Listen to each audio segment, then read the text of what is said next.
He's a birding expert, and he's going to be talking about the birds of Oaxaca and Day of the Dead. I'm Josh Covill, for anyone who doesn't know me already. I've been a part of the Flathead Audubon for 17 years now, since I was 13. And I'm really grateful to be able to come back and share some of the stories of all my travels, especially since my love of birding and nature has been inspired by a lot of people in this room. And tonight I'll be talking about one of my favorite places that I've ever been. Oaxaca is how you pronounce that. It's the state of Mexico. And my recent trip I did in October to Oaxaca, and I timed this trip to line up with the Day of the Dead, which is as we'll learn, a really beautiful and fantastic celebration throughout Mexico. So, quick overview of what I'm going to talk about. I'll detail some of the birding sites in Oaxaca and a little bit of the history and culture within the state, and describe a bit of the Day of the Dead and what that means. So, why Mexico? It's a big country, and within that country, it has a ton of diversity. It's size-wise, it is about 1/5 the size of the US, 3 times as big as Texas, and 38 times the size of Costa Rica. If anyone remembers my last presentation about Costa Rica, should give you some good relative information. It's the 10th most populated country with 127 million. And as far as birds and ecology, it is an endemism hotspot. Endemism, or meaning that the organisms there are found nowhere else. So the whole country has about 93 plus or minus endemic species of birds, whereas the United States has about 11. It has an incredibly varied climate. You know, you go from extreme desert in the north to tropical rainforest in the south, super tall mountains, and everything in between. Another thing I love about it, it has amazing food, amazing art, and amazing culture. So here's a kind of a relief map of Mexico.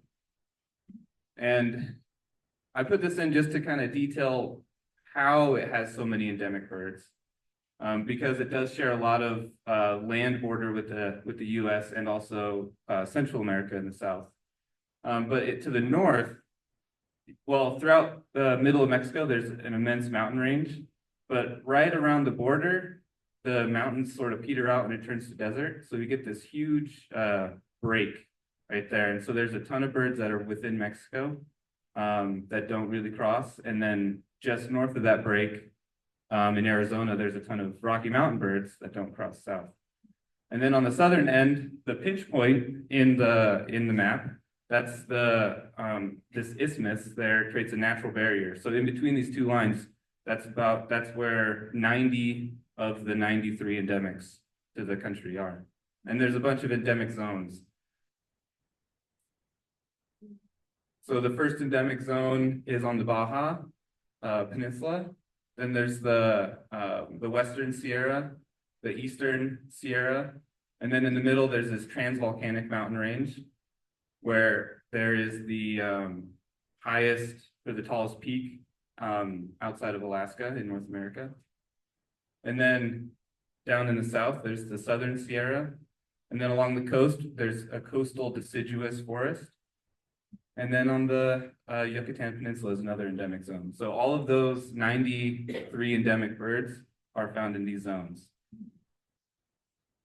But we're not talking about the whole country. We're just going to focus on the state of Oaxaca. And it's kind of a weird word, but that is how you pronounce it, Oaxaca. It comes from one of the indigenous languages. It's about a quarter the size of Montana. It's the 5th largest of the 31 states in Mexico, has a population of about 4 million. And it's really varied. It ranges from the sea level on the coast all the way up to over 12,000 feet at the highest point. And as we'll see in a bit, has several mountain ranges. It's also, there's a lot of archaeological sites within Oaxaca. Some of them dating back to 500 BC. It's the mezcal capital of the world. Mezcal being the smoked liquor, very similar to tequila. It's also the culinary center of Mexico.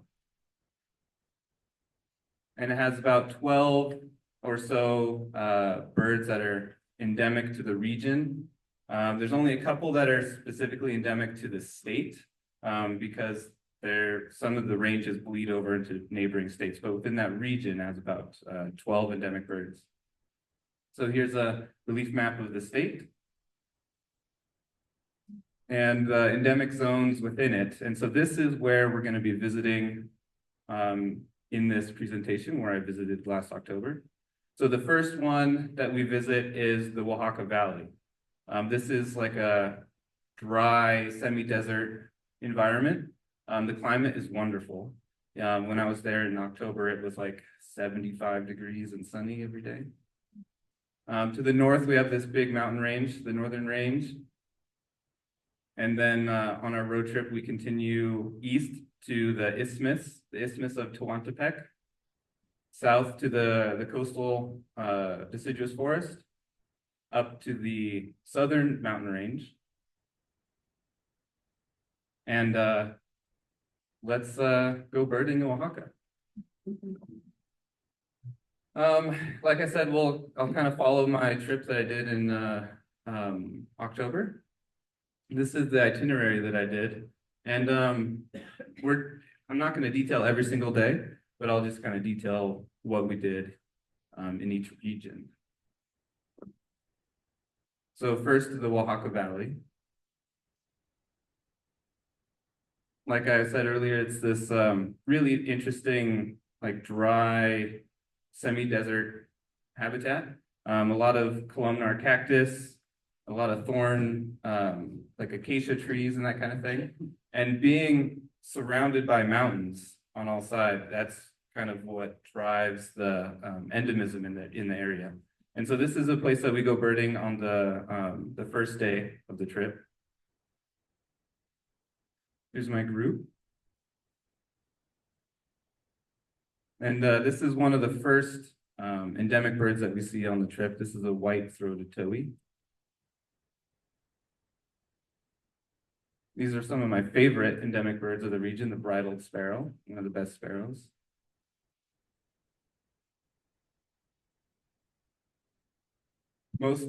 We think of sparrows as being little brown birds, but in Mexico does sparrows right. Also, the kind of center for sparrow diversity is within Mexico. There's, off the top of my head, I think there's probably 4 or 5 sparrows that are only found in Mexico. And all the ones that you can find here, you can get there. So there's probably 40 species of sparrows in Mexico. Also, this is the Bucard's wren. This is also endemic to that Oaxaca Valley. It's closely related to the cactus wren. It's a very big wren. The dusky hummingbird.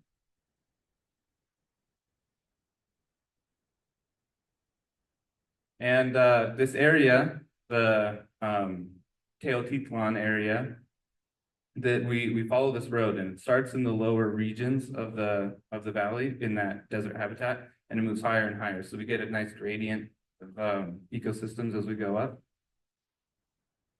And in that mid zone, in the oak savanna, we get the ocellated thrasher and the Oaxaca sparrow, a bit more typical sparrow looking bird. And then at the top of the road, we get into this really cool pine forest.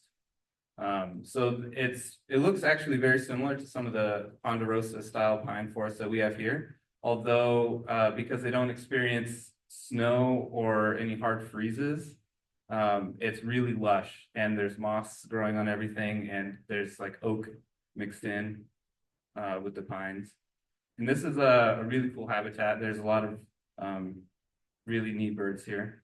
The cinnamon-bellied flower piercer. Is there a laser on this one? Oh, yeah.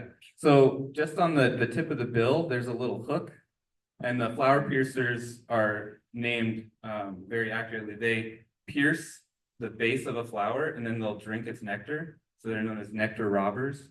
They don't do anything for the flower in return. This is the golden-browed warbler.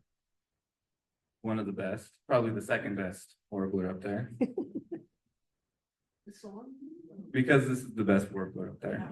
The red warbler, endemic to Mexico.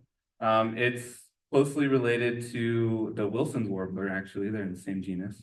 And it is absolutely stunning. My mediocre pictures do not do it justice. But they're a resident of the pine forests in the high elevations of Mexico. So after spending a day or a morning up there, we went back down into the little town of Teotitlan del Valle. What's really special about this trip, working with local guide Eric, he's actually from this little town. And so through his connections, we got to experience a couple of really cool cultural things, like this on the very first day. We met up with this little like homegrown business and learned about how in this little town, the tradition of textile weaving using natural dyes started a long time ago and continues today. So the name of this this place here is called El Tono de la Cochinilla, which is the dye of the cochineal. And the cochineal is a very integral part of this whole process. We'll learn about in a minute. So they had laid out in front of us all of their yarns. So these are all natural hand-spun yarns and dyed naturally with the different ingredients here on the table.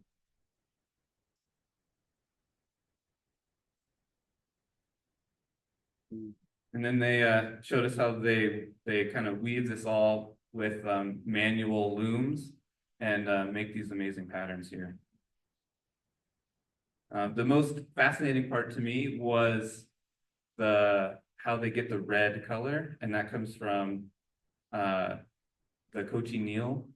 So here you can see she's demonstrating the red yarn, and there's a bit of like what looks like paint on her hand, and that actually comes from a little bug here that feeds on the prickly pear cactus. So this is a little bug. They're called the cochineal or cochinilla in Spanish.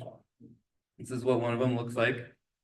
The female and the young coat themselves in this like waxy substance to protect from the sun and losing moisture. But when crushed, they are bright crimson red. And so that's how they get this dye. And there's a couple different colors on her hand. Apparently, depending on adding an acid or like a base to it, it changes the color. So it could be a little bit more orangey red or kind of a deep purple red.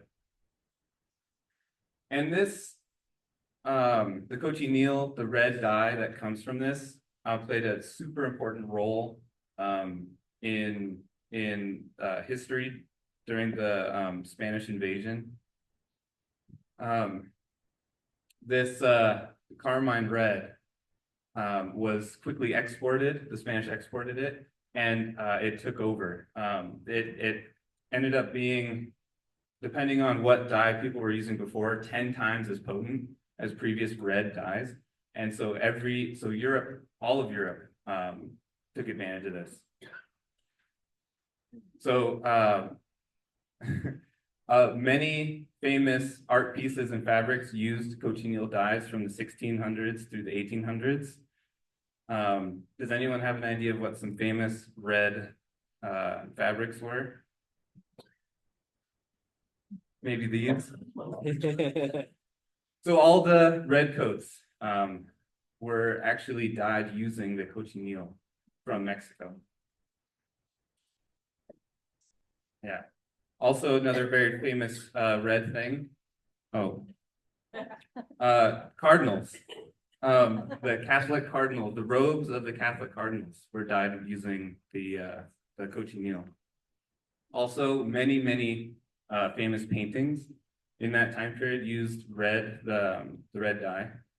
So the incredulity of Saint Thomas is a famous one. So all the red in this painting is from that bug from Mexico, as well as the red in the bedroom by Vincent van Gogh.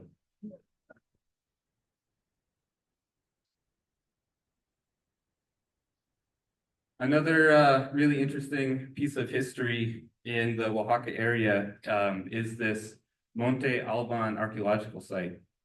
So this is right in town. Actually, the city kind of wraps around part of it.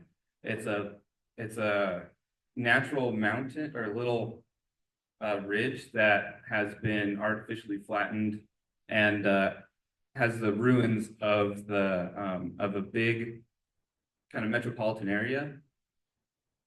And we toured that one morning, and while we did learn a lot about the history, there were some birds. This is the gray-breasted woodpecker, endemic to the area. The blue mockingbird. And one of the best birds in the area, the slaty vireo. It was a real pain to photograph, so I stole this one from eBird. Thank you, Andrew Spencer.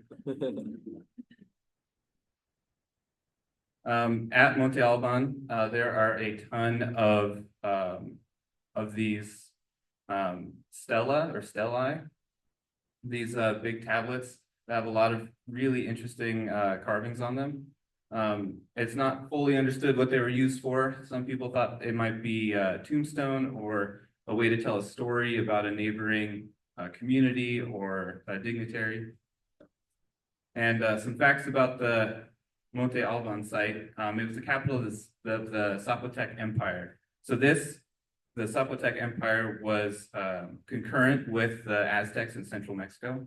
And they actually tell a lot of stories about how the Zapotec people were a lot more formidable than the Aztecs. And they resisted the Spanish for, I don't remember off the top of my head what they were saying, but a number of years before, or the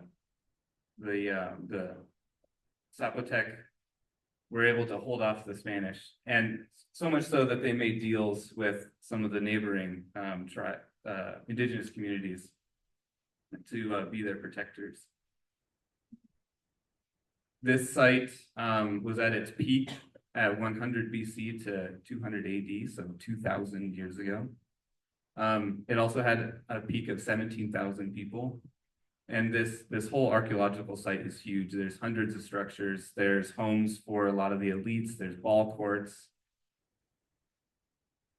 And after that, on the next day, we visited the pine forest of the high mountains just outside of town. The reason why we stay 4 nights in the city is because all of these sites are within 45-minute drive of the middle of Oaxaca City. Up in the pine forest, we see a whole different suite of birds. This is the white-eared hummingbird. It's largely restricted to Mexico, but it does get into the southern US. If anyone's birded in southeast Arizona, this is one of those target birds.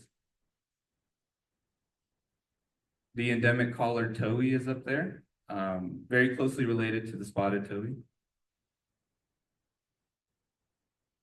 The gray-barred wren. This is another big wren, very similar in size to the cactus wren that we have in the States. This whole group of wrens that the cactus wren also belongs to are really fascinating because it kind of takes the stereotype of wrens and throws it out the window. These are big wrens. They move in big feeding flocks and they hang out high in the pine trees. And they also hang out with dwarf jays, which are a fantastic little bird. These jays are only slightly bigger than the wrens. And they form these big mixed feeding flocks.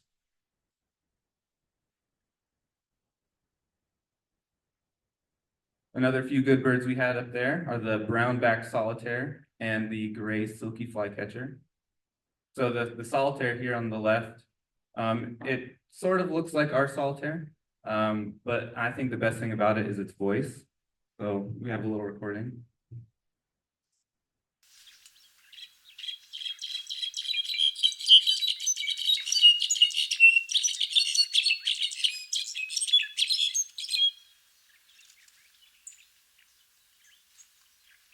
This wild mix of metallic trills and clinks and clangs as, and it sort of descends down.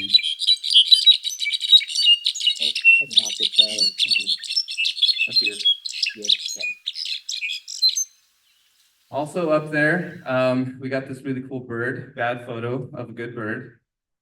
The strong-billed wood creeper. And on this particular trip, that was a new bird for me. And one of the clients really likes taking pictures of the guides when they get new birds. So that's my lifer pose right there. And some more photos of my favorite two birds up there. So after spending 4 days in the Oaxaca Valley area, we headed east to the Isthmus of Tehuantepec.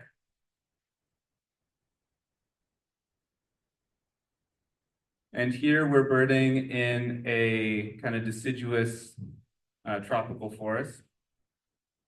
It's not a full rainforest, and there are a few key birds that we're looking for here, but because we are now out of the Oaxaca Valley, we get a whole bunch of new birds.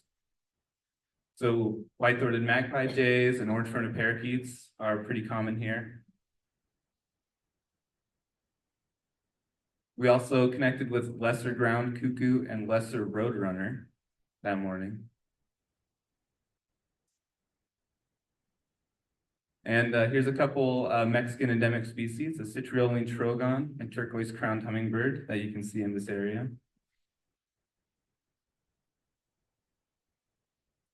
And one of the best birds in the region, the orange-breasted bunting. So this bunting is very similar to our lazuli bunting. And together with all of the buntings in this genus, they make an amazing group of birds. This one is a bit more common. This next one is quite rare. Oh, sorry.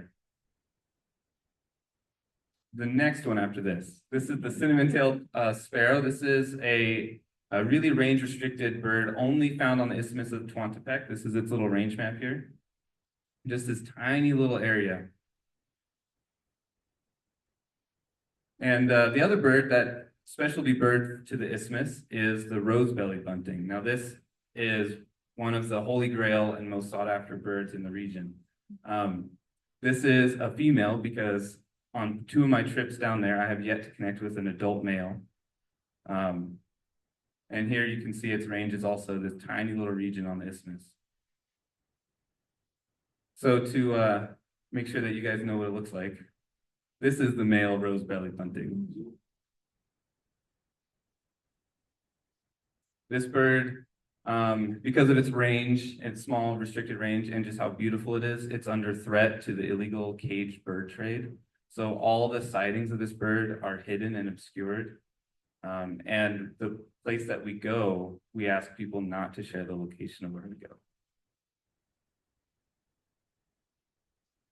And with the rose-bellied and the cinnamon-tailed sparrow, that's the specialties for the region.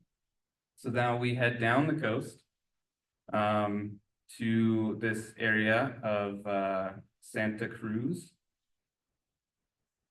And in Santa Cruz, Huatulco area, we get on a boat and we spend a morning doing a pelagic off the coast. One thing that's really special about this is the continental shelf is only 6 or so miles off the coast. So we really don't have to go that far before we start to see some cool pelagic birds.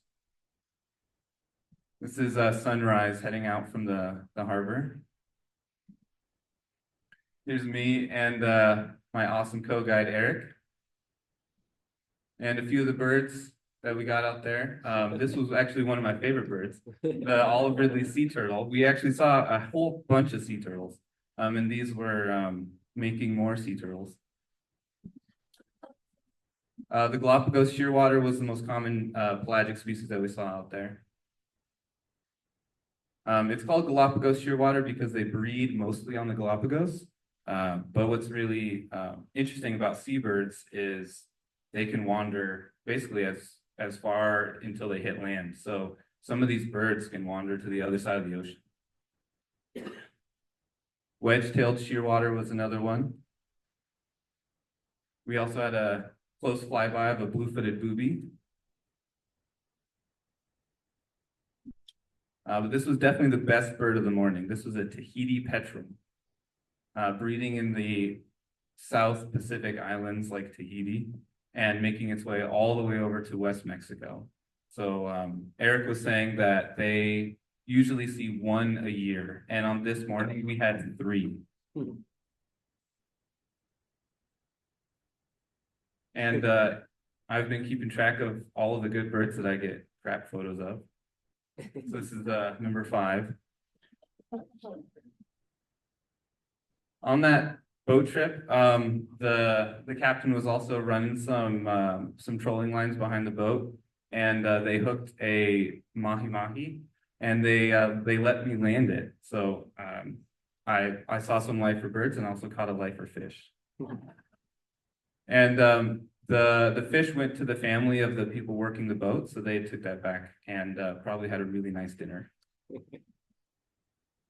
We had a pretty good lunch, though. So here we are right on the beach. I had some mahi-mahi to commemorate the fish that I landed.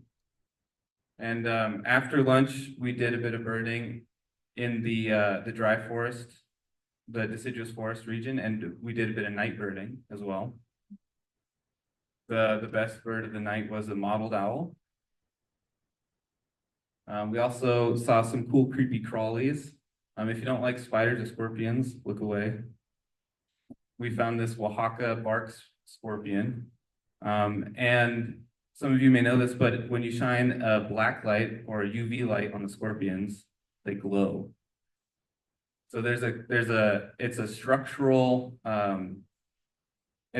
they reflect the UV within their exoskeleton, and it's structural. So even after they've shed like a skin or whatever, that shed skin will still glow. That following morning, we did some birding at a local nature reserve. One thing that has been really important to wildlife conservation in a lot of these places is exactly what I'm doing here. I'm birding ecotourism. So people see that if they protect the habitat on their land, they can make money, by having visitors come look at the birds. So that's exactly what happened here. This used to be like a cattle pasture. And the family who owns it, they realize they can make more money protecting the forest and showing visiting birders to the birds that are already there.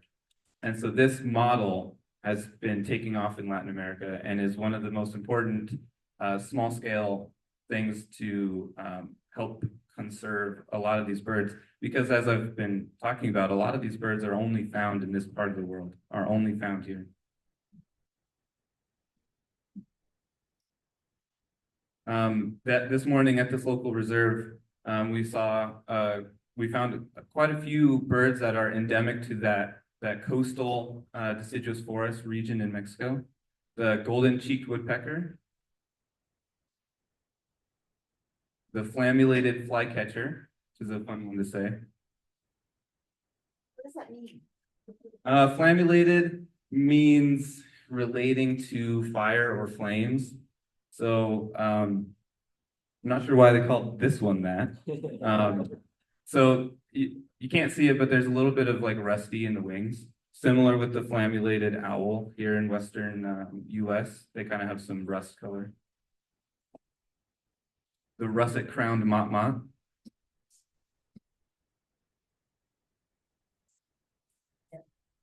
A little fun fact about motmots. So this little bubble on the end of their tail, it's called a racket. And when these feathers are growing in, the barbs on the side of the tail are there through the whole tail. And the motmots, the birds themselves, actually preen off the barbs on the edge of the rachis of the tail feather, so to create that racket, to create that space. A red-breasted chat, which is a special bird of the region. Even though it's called chat, it's more closely related to the buntings that we saw earlier. Pale-billed woodpecker. This bird is bigger than a pileated woodpecker. And a really special bird, the lilac-crowned parrot. It's endemic just to this little section on the coast of Mexico. Also, horrible picture. This bird is also endangered due to the illegal pet trade. So all of the sightings of this bird are hidden, and sites like this aren't widely talked about. We also found another really good bird, the Colima pygmy owl, endemic to that part of Mexico.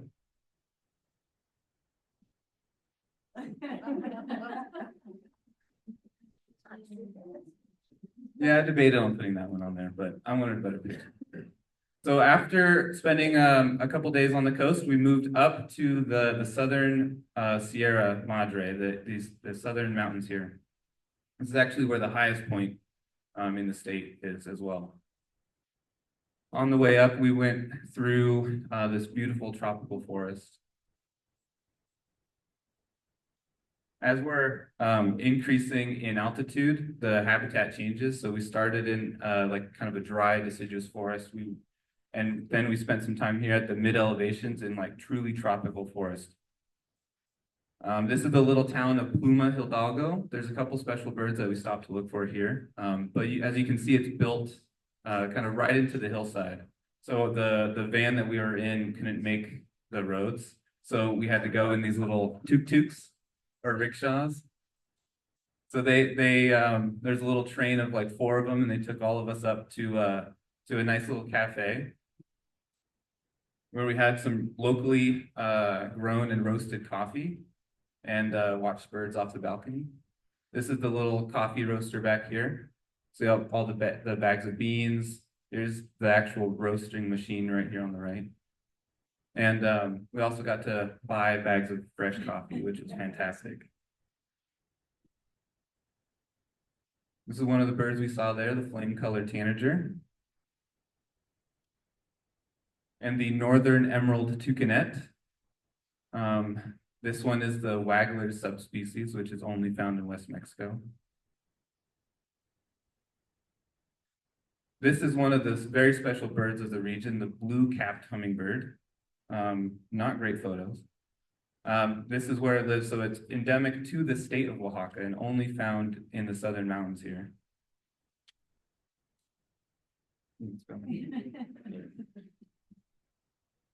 This was my most wanted bird of the stop, the red-headed tanager. This is a tanager related to our western tanager, but only found in Mexico.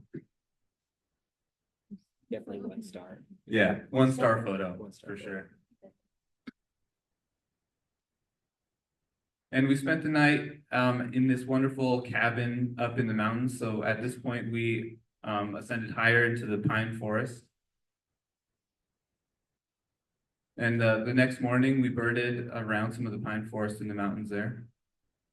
The reason for stopping at 2 mountain ranges within pine forest is the southern range, kind of like you saw with the blue-capped hummingbird, has a few special birds only found in the southern mountain range here. Not this one though. This is the Steller's jay. It might look a little different than the Steller's jays you're used to. So in southern Mexico, they're a lot more blue. They have this big shaggy crest, big white eyebrow, and almost a totally blue body. We also saw this chestnut-sided shrike vireo. If you do any birding in Latin America, especially South America, this naming pattern comes up a lot. I think they ran into so many birds they didn't know how to name them, so they just did color, body part, two kinds of birds hyphenated. Slate-throated redstart was another one we had. If any of you been to Costa Rica or remember from like 2 years ago when I gave a talk about Costa Rica, the slate-throated redstarts there have a lemon yellow belly, and the ones in Mexico have this deep crimson red. The bumblebee hummingbird was one of the specialties for the area. This is a tiny little hummingbird. This one's even smaller than the calliope. This was the best bird of the trip. This is the mysterious and enigmatic white-throated jay, only found in the southern mountain range there. And this was the best photo I could muster of it. So rounds that out. But we ended on a high note seeing this bird. So this photo is pulled from eBird as well, just to show you how spectacular this bird is, because I can't really tell here. And here's a little post-J selfie celebration. And then after this, we headed back to the city of Oaxaca to start a bit more cultural explorations with the Day of the Dead. So now we'll talk a bit about the Day of the Dead and the things that we saw and we did. Dia de Muertos in Spanish. It's November 1st and 2nd, and it's a celebration of past loved ones. It's thought of as a kind of a happy celebration. The idea is that they embrace the idea of like passing and understanding that our past loved ones are still with us in memory, almost in the mythology, they're still, quote, living in our memory. There's a lot of symbolism of skulls and skeletons, and it's to symbolize the circle of life and reminding us that the dead are always with us. The ofrendas are altars and tables that are decorated with photos of past loved ones, as well as all of the things that they liked in the living world. So on like a family's ofrenda, there'll be photos of the family with maybe cookies or a bottle of tequila or cigarettes or whatever that they like. And marigolds are really prevalent. They're a big symbol of the Day of the Dead, and it's thought that the bright colors and the smell of marigolds help guide the spirits to their ofrendas. And as we're driving around Oaxaca, there's fields and fields of various colors of marigolds. And so here on the right is our co-guide, Eric. He's picking up a whole bunch of marigolds as an offering. Because that morning we went and visited a family and got to see their family ofrenda. Here's some ofrendas. On the left, here's a really decorated one. And then on the right here, this is the one that we visited. So one of the reasons why we went here actually is to drink tequila. It was to meet this wonderful woman here, just to the left of the flowers. Her name is Doña Viviana, and she is a famous candle maker. So the candle making has been a tradition in Mexico for a really long time. Traditionally, it's been done by the men, but Doña basically rewrote that. And she has become incredibly world-renowned for her big, intricate candles. There's an article on her in Vogue magazine. She's been to Europe, she's been to Canada. And we were incredibly privileged to be able to spend the morning with her making little candles. Here's just some of the candles that she's made. She's in some of the articles, you can see that she's made 6-foot tall candles, covered in these amazing flowers and all this amazing carvings. She started when she was 8, and I think when we saw her, she was 78. So she's been hand making these candles for 70 years. And one of the reasons why I wanted to include this kind of stuff on the trip is I feel like it's really important to experience everything about a place that you visit. And so this was one of the most like touching moments of the trip. And we also, afterwards, we got to experience some of the food of Oaxaca. I realized in making this presentation that I didn't take very many pictures of the amazing meals we had, probably because I was so excited and just ate them. But one of the most famous dishes in Oaxaca is mole. I don't know if anyone here is familiar with it. It's a sauce that the base is ground chiles, nuts and chocolate and a bunch of spices. It's usually put over, well, it's put over a lot of things. It has this, because of the chocolate and all the chiles, it has a really deep, rich flavor. And contemporarily, there are new styles of moles coming out. And now I think there's probably like 30 or 40 different variations on mole. And Oaxaca is the center of mole, and it's where it was originated. The story goes that a few hundred years ago, there was a convent of Catholic nuns, and the archbishop was coming to visit, and they had to make a meal. They didn't have very much, so they just kind of threw everything they had in a pot, ground it all up, and the archbishop liked it, and that's what birthed mole. Yeah. That night, we had a fantastic meal, and one of the aspects of it was they made fresh salsa right in front of us. So this guy brought out a plate of all the ingredients to add to a salsa, and we just got to pick, and he ground the salsa right there. And in the spirit of trying new things, this was right here on the right, this was my dinner. These look like tacos, but the filling is fried grasshoppers or chapulines, which is actually very common in southern Mexico. And so they fry the grasshoppers and they throw in a bit of chili or a bit of lime and a bit of salt. And they are actually very delicious. Were they crunchy? They were crunchy, yeah. Yeah, it was not too dissimilar from having like a regular taco meat, but instead of tasting like tacos, it was kind of like lime, salty and limey. You get a bit more stuff stuck in your teeth though. One thing I really wanted to do with this group and on this trip was just experience, take a step back and just experience all the sights and the colors and the vibrancy of the Day of the Dead, because in the end, it really is a celebration. So we got to walk around the streets in Oaxaca and just experience everything that was going on. One thing that's really popular are these like painted sand drawings that they put out in the middle of the street. And this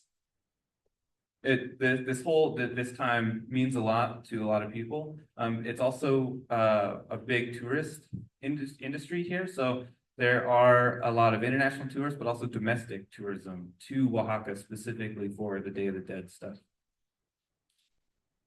Here's me with one of my participants, Anne. We got marigold halos.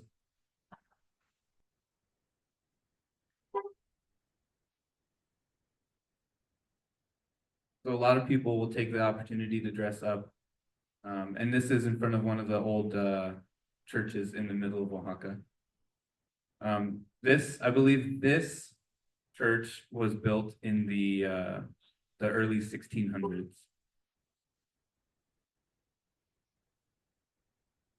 There's some more just views. It's it's one of my favorite holidays that I've ever experienced. And with that, thank you very much.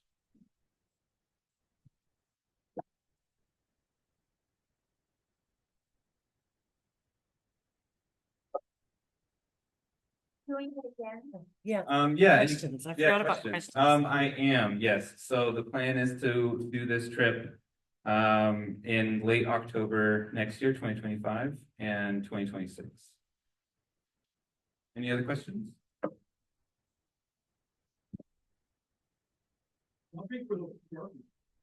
Ooh, yeah, good question. Bigger than you think, but not like too big to frighten you. In figuring out the identity of that one, I learned that it is very dangerous. And so I'm really glad I didn't touch it. But oh, it was probably 8 inches long. Yeah. I'll say, I mean, was traveling through Mexico. Yeah, good question. So I think the important thing is doing trips like this. It's organized through a lot of local guides and local contacts, right? So I reached out to a local guide and we put this whole trip together. We had a local driver and we were staying at really nice places. So there are multiple levels of, I guess you can say like vetting, because just like anywhere else in the world, there's places where you don't really want to wander around if you don't know what you're doing. But here, you know, we did this trip with Eric, who's probably one of the most premier birders in Mexico. He's traveled every corner of Mexico. On top of that, Oaxaca as a state itself is very safe. So some of the most ones that I might not want to visit are the ones that kind of are on the north that border the US. But as you go farther south, it gets progressively safer. But good question. Any others? Any target birds or places for your next trip that you might have missed? Ooh, yeah. Good question. I would love to see a male rose-breasted bunting next time. Yeah. Yeah, and if I had to be really greedy, maybe better pictures of the jay. That's a good question. I'll have to think about it. Yeah. Well, thank you very much. Great.